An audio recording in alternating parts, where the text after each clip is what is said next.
Hello everyone, it's me Achita. After a very long gap, again I started doing videos and I slowly started setting things. So, as a first step, as you all know, my love towards plants is a never ending bond. So నేనుంటున్న place in and అరౌండ్లో ఉన్న అన్ని nurseries తిరిగేశాను.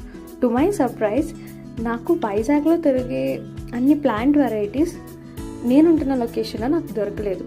And నాకు నచ్చిన plants అన్నిటినీ మంచిగా బేరమాడి but still they are pricey తీసుకొని ఆయనకి అన్నీ చూపించి నాకు ఈ వెరైటీ కావాలి, ఇందులో ఈ కలరే కావాలి, ఎందుకు ఆ కలర్ ఉంది, నాకు కావాల్సినవి ఇవే ప్రైస్లో కావాలని చెప్పి మరి ఆయనతో ఒక 10 minutes డిస్కషన్ పెట్టి తీసేసుకొని వచ్చేసా. అప్కమింగ్ వీడియోస్లోని మన గార్డెనింగ్ ఎంత అఫోర్డబుల్గా చేయగలం